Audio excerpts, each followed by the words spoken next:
এত ছোট্ট ছোট্ট মিষ্টি মায়েদের অনুষ্ঠান দেখতে দেখতে আজকের ভিডিওটা শুরু করলাম। তো বন্ধুরা, তোমরা সবাই কেমন আছো? আশা করছি ভালো আছো, সুস্থ আছো। আমিও ভালো আছি। তো এত সুন্দর অনুষ্ঠান তোমাদের সাথে না শেয়ার করে কি থাকা যায় বলো তো বন্ধুরা? তাই জন্য চলে আসলাম এত সুন্দর একটা অনুষ্ঠান তোমাদের মাঝে ছড়িয়ে দিতে। আর এখন তো বসন্তকাল, বসন্তকালের তো বাতাস হাওয়া মানে গায়ে সবারই লেগেছে বলতে পারো। তো তাই জন্য দেখো, আমাদের বাড়ির সামনেই ছোট্ট একটা মাঠে অনুষ্ঠান হচ্ছিল। তো সেই জন্য চলে আসলাম তোমাদের সঙ্গে শেয়ার করতে। দেখো বন্ধুরা, কত সুন্দর সুন্দর মিষ্টি মাগুলো মানে অনুষ্ঠানগুলো করছে, এত সুন্দর লাগছে দেখতে। আর প্রত্যেকটা যেন একদম পরীর মতো দেখতে, খুব সুন্দর দেখতে। দেখো, অপূর্ব লাগছে ওদের এই সাজে দেখে। আর কত সুন্দরভাবে মাথায় ঘোমটা দিয়ে ছোট্ট ছোট্ট মাগুলো অনুষ্ঠান করছে, তাই না? দারুণ লাগছে কিন্তু। তো চলো, আজকের অনুষ্ঠানটা এখন থেকেই তোমাদের সাথে শুরু করছি দেখা। তো দেখো, সাইডে কিন্তু পরের প্রতিযোগীরা রেডি হয়ে দাঁড়িয়ে আছে অনুষ্ঠানের জন্য। আর এখানে দুজনের মানে তিনজনের গ্রুপ আছে, তিনটে গ্রুপ আছে, তিনটে গ্রুপের মেয়েরা অনুষ্ঠান করছে এখানে। আর অনেক অনেক আনন্দও হচ্ছে, বেশ আনন্দ হচ্ছে, কারণ ছোট্ট ছোট্ট মিষ্টি মাগুলো অনুষ্ঠান করছে, তো বেশ ভালো লাগছে। আর দেখো, এখানে অনুষ্ঠান দেখার জন্য অনেক দর্শকই কিন্তু এসেছেন। আর এত সুন্দরভাবে দেখো রং দিয়ে আবির দিয়ে সাজানো হয়েছে মাঠের মাঝখানে একটা, বেশ ভালো লাগছে কিন্তু দেখতে। তো তোমাদের কেমন লাগছে এই অনুষ্ঠানগুলো দেখতে অবশ্যই কমেন্টের মাধ্যমে জানিও। আয়োজন করা হয়েছে। আয়োজক নেতাজি বয়েজ ক্লাব এবং তাদের সমস্ত যারা আছেন, সদস্য আছেন, শুভবৃন্দ আছেন, কর্মকর্তারা আছেন, প্রত্যেকে আমার তরফ থেকে এইরকম একটা সুন্দর পরিবেশ সৃষ্টি করে আজকে এলাকার মানুষের সামনে আপনারা উপস্থাপনা করেছেন, তার জন্য আমাদের সকলকে আন্তরিক ধন্যবাদ এবং অভিনন্দন জানাই। আর আমার তরফ থেকে আগামী যে দোল উৎসব এবং দোল পূর্ণিমা আসছে, হোলি উৎসব, সকলকে যারা বড় আছেন তাদেরকে আমার প্রণাম জানাই এবং আমার সমবয়সী এবং যারা ছোট আছেন তাদের সকলকে আমি শুভেচ্ছা এবং ভালোবাসা জানাচ্ছি। আমার সকল বন্ধুদেরকে জানাই দোল উৎসবের অনেক অনেক শুভেচ্ছা আগে থেকে। তো সবাই খুব সুন্দরভাবে কিন্তু দোল উৎসব পালন করো, আনন্দে মজাতে আনন্দে বেশ খুশি মনেই কিন্তু দোল উৎসবটা পালন করো সবাই মিলে। তো বন্ধুরা দেখো, আমার চ্যানেলে এখনও পর্যন্ত যারা নতুন আছো, এখনও চ্যানেলটাকে সাবস্ক্রাইব করোনি, তারা প্লিজ চ্যানেলটাকে সাবস্ক্রাইব করো, আমার পাশে থেকো। কারণ তোমাদের সাপোর্ট ছাড়া তো আমরা এগোতেই পারবো না, তাই না? তো সেই জন্য বলা যে তোমরা প্লিজ আমাকে সাপোর্ট করো, পাশে থেকো। আর এত সুন্দর সুন্দর গানগুলো হচ্ছিল, মনে কিন্তু অন্যরকম অনুভূতি হচ্ছিল, কিন্তু তোমাদের সাথে আমরা শেয়ার করতে পারবো না। শুধু যেখানে নাচ হচ্ছিল তা কিন্তু নয়, তার সাথে সাথে গানও কিন্তু ছিল। তো অনেক কিছু মিলে মিশেই একটা আনন্দ, খুব সুন্দর সুন্দর একটা পরিবেশ তৈরি হয়েছিল। কিছু গান, কিছু নাচ এবং আমাদের মহান যারা ব্যক্তি রয়েছেন তাদের কিছু কথাবার্তা, তো সবটা মিলেই কিন্তু আজকের সন্ধ্যাটা বেশ দারুণ জমে উঠেছিল। আর এই গ্রুপের বড় মেয়েরা সব আছেন, তো সবার একসাথে এত সুন্দর একটা অনুষ্ঠান উপহার দিয়েছে, বলার কথা নয়। তো যাই হোক, চলো আমার সাথে সাথে থেকে তোমরাও একটু দেখে নাও কত সুন্দর অনুষ্ঠানগুলো হচ্ছে।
অনুষ্ঠানের শেষে সবাই মিলে এত সুন্দরভাবে যে আবির মাখার অনুষ্ঠান, সেটা কিন্তু বেশ একটা ভালো লাগে। আর অনুষ্ঠানের শেষে দেখো এত সুন্দরভাবে পরিবেশটাকে তৈরি করেছে, দেখলে কিন্তু মনে সেই আনন্দ জেগে উঠবে।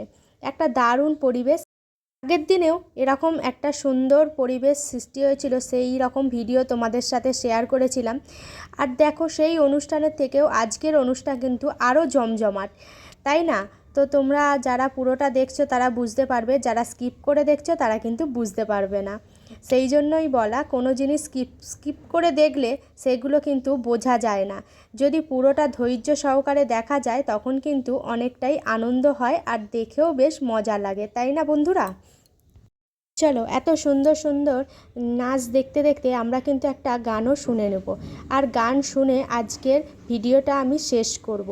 তো বন্ধুরা, যারা এখনও পর্যন্ত আমার লাইক করোনি, কমেন্ট করোনি, তারা প্লিজ একটা কমেন্ট করে লাইক করো। লাইক করলে আমাদেরও উৎসাহ জাগে ভিডিও করা। আর তোমাদের ভালো লাগলে আমাদেরও ভিডিও করতে ভালো লাগে, তাই না বন্ধুরা? তো চলো, দেখতে থাকো পুরো ভিডিওটা।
একসাথে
আমি কি হিংসুটে সুস্মিতাকে গাইতেই দিলাম না।